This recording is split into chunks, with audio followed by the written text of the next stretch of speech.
When the Soviet Union puts a tank in the freezing Antarctica, you get one of the craziest land vehicles ever.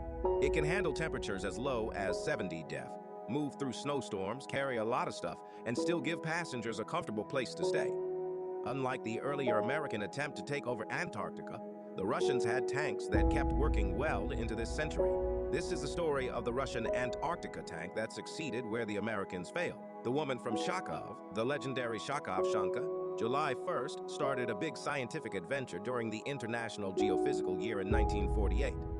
Several Western countries had a gathering to figure out who gets what part of Antarctica, which is seen as the last big empty land. But guess who wasn't invited? Yep, the Soviet Union. So they decided to make their own claims to the icy South Pole and didn't care about the party decisions to make sure their claims were recognized. The Soviet government needed to be there. In 1955, they started the Soviet Antarctica expedition. They wanted to be a part of the global geophysical year, where countries around the world were studying Antarctica to understand it better. The Soviet government didn't want to miss out, and so they sent the first team to Antarctica in 1955. They built two small research stations. Pride was at stake, and it was time to explore the snowy continent, the Antarctica. The first station, called Me Station, used military trucks from the Soviet military during World War II to move around. These trucks were great for regular military tasks, but in deep snow, they weren't very helpful. Luckily, the team also brought some farm tractors. Even though these tractors were slow and lacked insulation from the cold, they turned out to be very useful. Their treads could grip the icy surface, and their diesel engines had enough power to pull heavy sleds through snowy lands. During this time, the Soviets realized that driving in Antarctica was extremely difficult. They decided that if they wanted to expand or do more scientific work in the region, especially in competition with the Americans, they needed a new type of vehicle. They sent this message back to the USSR in 1957. The explorers said they weren't prepared for the job because there were problems. The land had no clear signs, the compasses didn't work well, and the radios were not good near the magnetic South Pole. Drivers had to go slowly and find their way using the sun and stars when it wasn't snowing or storming. They needed better vehicles to avoid freezing. So a second Soviet expedition went to Antarctica with better plans. They brought strong tractors that could carry heavy weapons. These new vehicles, called ATs, were much better than the ones they used before. They were built on the reliable chassis and drive system of the T-54 tank. This vehicle is one of the most made and is still used in some countries, but it's not the same as before. Instead of just removing the turret and cannon, they turned the whole vehicle around, placing the engine, clutch, gearbox, and steering gear at the front. The drive wheels are now in the front too. This change made these new tractors better, and they could pull big trailers full of fuel. In Antarctica, fuel is super important, making up 70 to 75% of all transported cargo. It's not just for the vehicles, but also the only way to keep warm. This special vehicle helped set up two more research stations that were in use until 2019. In 1958, a mission in Antarctica had both successes and problems. The mission explored a lot of the mid-coast, but in the heart of Antarctica, the weather got really harsh. The Soviets had trouble going further inland because of this. The vehicles they used were good, but had some issues. In extreme cold, the diesel fuel in the tanks could freeze. To fix this, people had to make fires under the vehicles, even chopping up the fuel like firewood to get it back into the engine. This was not easy because leaving the warm cabin to start a fire in such a harsh environment was tough. As they went higher than 10,000 feet above sea level, the air became thin, causing many engines to struggle. In 1957, during the third expedition, they tried to solve some of these problems with turbochargers and wider tracks. However, they realized they needed a better vehicle for the scientists to be able to work in during their research in the tough conditions of Antarctica. The Russians knew they needed a special vehicle for both the magnetic South Pole and the geographic pole. Luckily, the solution was already made by the Americans on an Antarctica expedition. The Soviets studied the problems of the previous American vehicle, which had failed. They saw that any vehicle in Antarctica needed to have tracks, unlike the U.S. vehicle with large tires that didn't grip well. The new machine also needed to be waterproof, resistant to the harsh weather, and have enough space inside for comfortable living in extremely cold temperatures. They copied the Americans by putting the engine inside the main cabin, making repairs possible without going out into the cold. To build this special machine, they looked at aircraft that already operated successfully in sub-zero temperature. Aircraft have cabins where passengers and crew can live and work in low temperatures. The Soviet Union found a city in Ukraine, Svy, which produced both tank machines and aircraft. This is where they got the idea for their special vehicle. The Soviets asked the Kharkov Transport Engineering Plant to create a perfect Antarctica explorer in just 3 months. Despite the tight deadline, they came up with something amazing.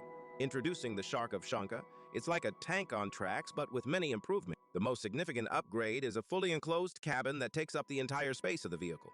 Inside, the crew can live and work comfortably without facing the harsh weather outside. The cabin is well insulated with 4 inches of synthetic wool between the walls, so only 1 to 2 degrees are lost per day. But that's not all. They also added a refined 5-speed gearbox and a turbocharged diesel engine, which can now be accessed from the inside, boasting an impressive power output of over 900 horsepower. This powerful combination made the huge off-road vehicle perform well in tough terrains. The vehicle's tracks were longer and wider than normal, helping it move easily in icy and snowy landscapes. Although the vehicle couldn't go in water, it had waterproof features and worked well in cold weather, going up to a speed of 6.8 mph. It could effortlessly tow 1 or even 2 trailers, carrying a total weight of about 77 tons. Inside, the mobile home was impressive. The Soviets wanted it to be as comfortable as possible. The group had access to a small kitchen, a bedroom for 6 to 8 people, an aircraft restroom, and a table, besides the driver and navigator's control area. The vehicle also had a separate workshop and laboratory, turning it into a mobile lab. There was even a small dome on the ceiling for the crew to navigate using the stars without going outside. Similar to the American Antarctica snow cruiser, the engine was inside the 200 FT living space, making maintenance possible without being exposed to the elements. But there were problems with the design choice. The engine noise disturbed sleep, and the exhaust fumes covered everything, which was unpleasant. I'll talk about the floors later. Running the engine at night to keep warm was noisy. The driver cabin had access to the engine, and the fuel was in the center beneath the floor. The heating system was at the back because it was too cold outside. The crew couldn't go out in freezing temperatures, so the vehicle was crucial for survival. The back of the vehicle had a centralized heating system that sent heat to different sections. There was an electric snow melting device for clear windows and an electric stove in the kitchen to heat canned food. It was designed to survive harsh conditions, making it essential for challenging expeditions. After 3 months, 3 vehicles were ready for action at the South Pole. The USR couldn't afford to fail. In 1959, the first-generation Monsterland crawlers reached the South Pole, proving their capability. However, flaws appeared during the expedition. The vehicles had high fuel consumption, burning through 12 liters per kilometer at a speed of 6 km. The larger tracks broke down after 1,000 km, requiring replacement in 5 days. The biggest flaw was the cabin isolation, which couldn't prevent heat loss. Operators had to run the engines all night to maintain a temperature above freezing, even during a 5-day shutdown. The engine was the reason for the warmth in the cabin. When the engine wasn't working, there was no heat in the cabin for 5 days. Surprisingly, the engine itself was too hot. Here's why. The oil used in the diesel engine couldn't be cooled enough because it was inside the cabin. This meant the coolant couldn't cool down, and the cabin couldn't warm up. It was a difficult situation. Looking ahead 20 years, the first generation of these vehicles served the USSR well in Antarctica. However, the USSR decided it was time to improve the design for a second generation. They had the technology to rebuild it better than ever. The second generation had some notable differences. First, it went back to the previous design with a prolonged external engine and cabin. The ATVs had been in use alongside the Kharkovchankas, and through some upgrades, they started to be preferred over the first generation. The extended bonnet makes it easier to fix the engine quickly, avoiding long 5-day repair jobs. It also allows for better temperature control without affecting other parts. The rear cabin has been improved to isolate it from the passenger compartment walls. And in the first generation vehicles, bolts were used to hold the structure together, but they had gaps allowing cold air to enter. To address the diesel engine noise issue, an auxiliary engine was created that could run independently, providing heat and electricity even when the main engine was on. By 1975, 3 second-generation vehicles were sent to Antarctica and proved to be warmer and more comfortable than the first generation. Over the next 20 years, the Soviets used these vehicles for scientific missions and expanding their presence in Antarctica. Hey there, join us by hitting the subscribe button. Be part of our community and stay in the loop with the latest stuff. Don't miss out on cool updates and special offers. Your support is awesome. Subscribe now to be part of the fun.